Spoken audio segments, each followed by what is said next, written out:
my loves, welcome back to my channel. Lynette here, and today we're going to be doing an updated version of our baby hacks. I found that now I do a few things a little bit differently. Some of them are more effective, so I wanted to bring you all into the updated version. We're just going to jump right on in. The first thing I want to talk about is getting rid of scabies.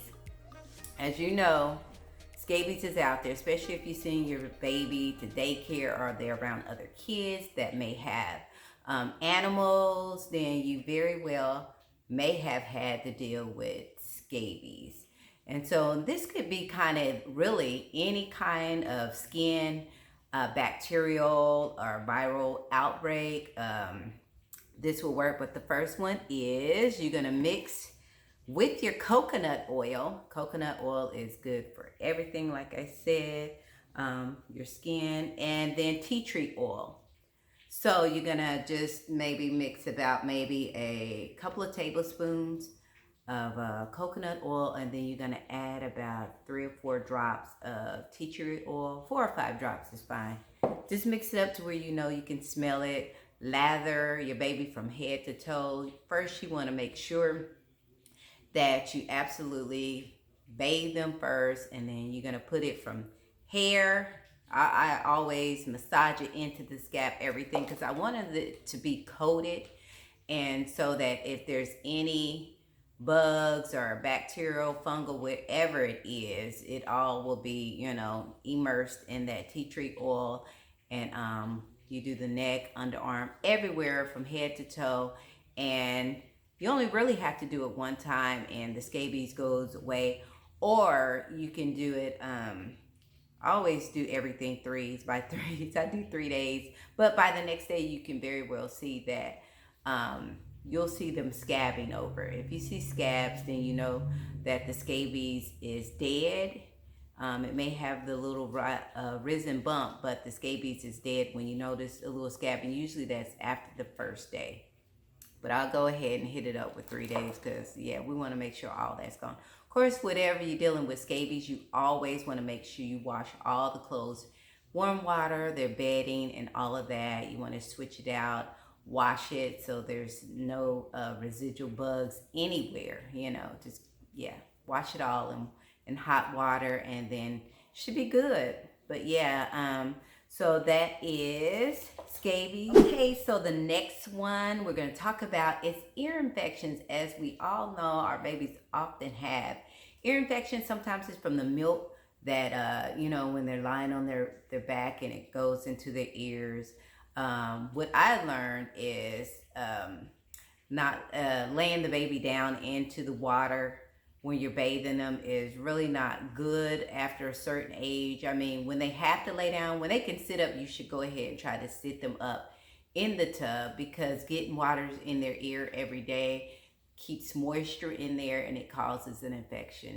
And that's where my baby, he got a lot of ear infections because every day I was bathing him, and then of course I was laying him down in the water would get in his ears, and then they weren't getting out. The water wasn't, well, pretty much moisture was staying down into the ear. And so you want to always try to not get their ears wet every day, you know, and then if you do, try to get that moisture out of there.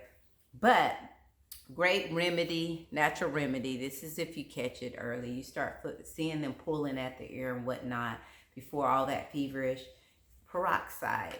Peroxide is very good. I remember my mother, actually an elderly lady, reminded me of this because I do remember going to the doctor. I had an earache, an ear infection, and he gave us some oil. The oil didn't quite work. The next thing they did back then was he told us to go home and put peroxide in the ears. She did my ears. I think she might have did it 3 times. And then put the oil in afterwards, and that's the same thing I do. You do the peroxide. You're gonna sit there and let it bubble up. If you can, 5 minutes. Babies, they move so much, it's kind of hard to keep them in one spot for 5 minutes. But you spray it in, you let it bubble all that out. Then you make sure all of it gets out, and then you're gonna follow up with like an antibacterial oil. Again, so some of that moisture's out, and then the oil kind of soothes it, because if you do peroxide too much, what I've read is that it could cause, you know, irritation or inflammation. I don't know if that's true or not, but then you follow up with oil, and the oil that I use is my frankincense and myrrh oil, or they do sell they have a mullein oil, and that's kind of like an antibacterial oil too. You can make your own if you have mullein, MULLIEN. It's an antiviral and fungal and bacterial. It's a herb that does a lot for your body, but you can make the oil by putting it into grapeseed oil, letting it sit for 16 weeks, and then you can use that. But I've done the same thing with my frankincense and myrrh. I just bought some frankincense and myrrh. Here's my myrrh. And if you don't know about myrrh, it is a wonderful pain reliever. Myrrh it has a lot of antibacterial properties. It's, like I said, this is another one, like on the last one for my frankincense and myrrh oil, you actually can rub the oil on their gums, and it's a pain reliever for when they're teething. But yeah, I just mixed these two. This is frankincense. I just get maybe a couple of tablespoons, about 3 or 4 tablespoons of each. And I put them here in a jar like this. And as you can see, I haven't even emptied this out. A jar like this. And then you fill the rest of it with grapeseed oil. As you can see, about that much. That's about 1/3. And then I filled the rest with grapeseed oil. I let this sit in the dark for 16 weeks. This is my second bottle. I've been going through this. But it is a great antifungal, antibacterial. You can add this also with the babies. We talked about in the last one. You mix this with a little coconut oil, and you use it as their skin barrier cream after each diaper change, and there will be no outbreaks. And then when they do, like if they go to daycare and they don't use this, as soon as you come home, you bathe your baby, you put that coconut oil with this frankincense and myrrh, and I'm telling you, the bottom, by that morning, no rash, no anything. It really eats up the bacteria that causes the rash. But anyway, that's how you make the frankincense and myrrh oil. You can, this real easy. I bought this on, it's called Govinda. I like this because it's a Indian. It was really cheap on Amazon, but it's an Indian company. I'm pretty particular about where I get my products, and I try to go to the countries that do a lot of natural, holistic things. And this one was from origin says is from Ethiopia, and then there's some from India. You can choose whichever brand you like. But yeah, that's the frankincense and myrrh oil, and that is for the ear infection. Like I said, you're gonna pour the peroxide into the ear first, and then you let that sit for about 5 minutes on each ear, and then you're gonna follow up with the oil to soothe it, so it doesn't get that irritation or inflammation that it can get. They say you may be able to get from that. You want to follow up with the antibacterial oil. Okay, the next one we're going to talk about is brushing the baby's teeth. Now, we all should know, well, you know what? I don't know if we should all know, because I think I read about it, but I didn't really look into it well until this year in regards to fluoride. Fluoride is like death. I mean, I'm just saying, all of the research out there, you should not be giving your baby. Fluoride has a lot of harmful side effects, so you really should not be giving that to your baby.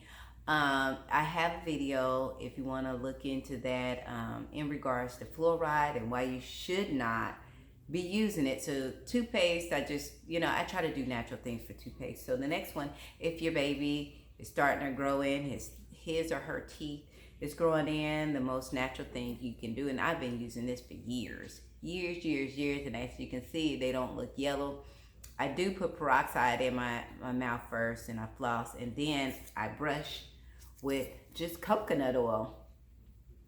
coconut oil, okay? That's all. And if you're an adult, I will use charcoal. Never use charcoal with a baby because you're not supposed to swallow charcoal. Charcoal removes minerals out of your body, all minerals. They're good for your teeth because they remove plaque and bad things that should, metals and whatnot that are just lingering there. Maybe if you have old fillings, it kind of cleans that up. It does remove heavy metals, but it removes all metals, and you don't want to be removing electrolytes from your baby. So just do the all natural coconut oil again.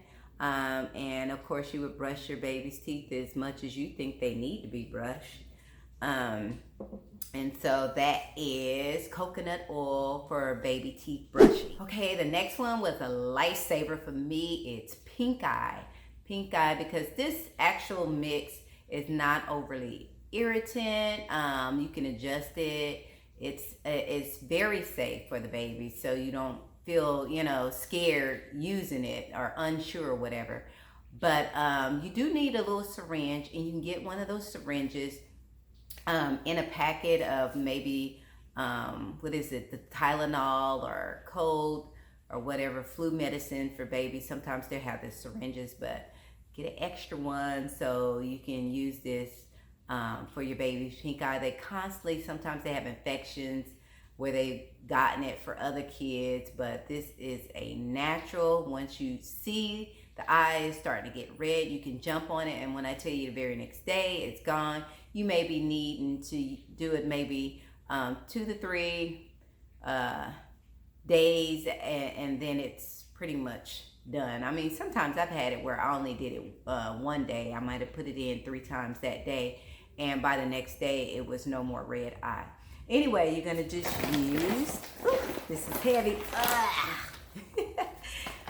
baking soda. And as you can see, this big old bag of baking soda is getting used.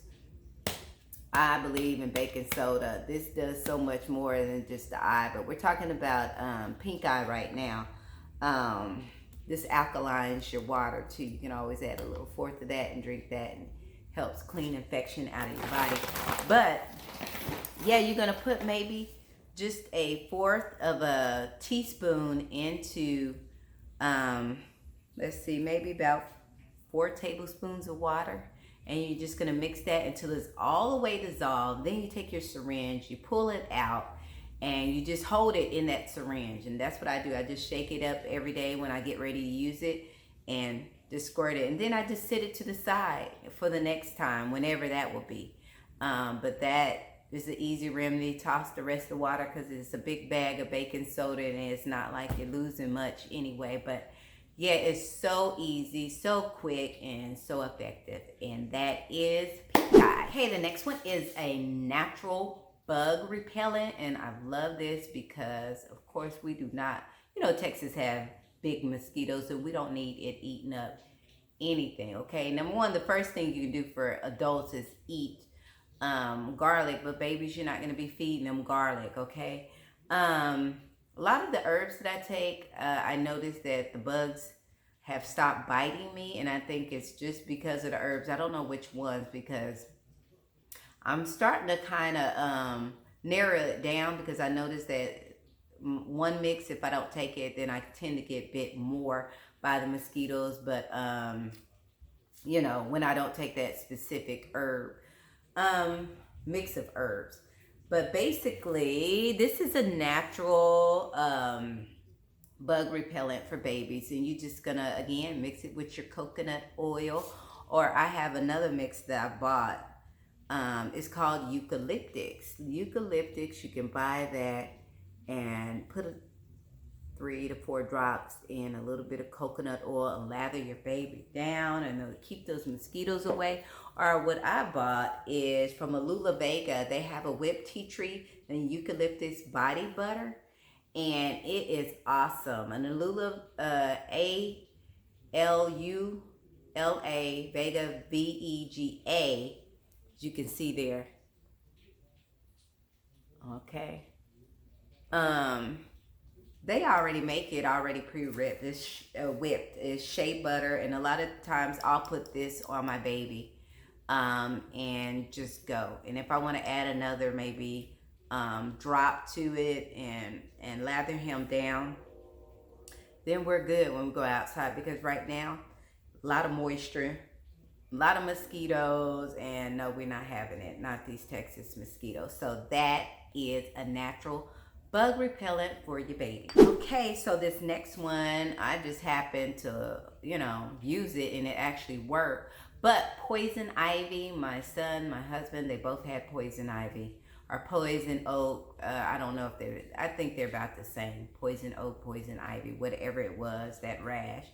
And a natural remedy that we use for that, I put this tamanu oil, and especially if it's just starting to pop up, don't wait till it gets bad. Then I say go to the doctor immediately. You still may have to, I don't know.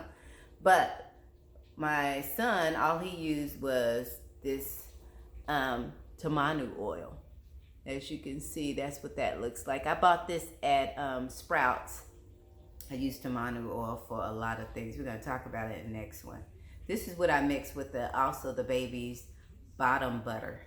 I put tamanu, I put a couple of drops of this tamanu oil, the coconut oil, and the frankincense and myrrh oil. And when I tell you, knocks out bacteria like that. But yes, it ate up the poison ivy. It ate up the poison ivy. And let's just go right on in there and say the ringworms too. And you can add this with the ringworm. I would do the tamanu, add a little tea tree, coconut oil, and the frankincense and myrrh. And if you want to do the ringworm, and knock that out. But yeah, they did it pretty early. Now my husband, he's highly allergic, so he kind of had to go in and get some medicine because he had it was everywhere. My son, this knocked it out for him because his outbreak wasn't as bad and it was kind of controlled, so he just used that and then it pretty much ate it up. So that is poison ivy and ringworm. Okay, the next one is body and face cream, and this almost goes into the butt butter. I'm telling you, it's almost the same pretty much. Basically my frankincense and myrrh. I always start off with my coconut oil, and I use this too. This is for me too, and for the baby. It just keeps acne. It's so good for baby acne. You're gonna add your coconut oil. You're just gonna pour maybe a teaspoon, if that, a teaspoon of frankincense and myrrh oil. And then you're gonna add, what else do the tamanu oil. The tamanu oil. You're just gonna add a couple of squirts of that. You mix that up. That goes over after every bath.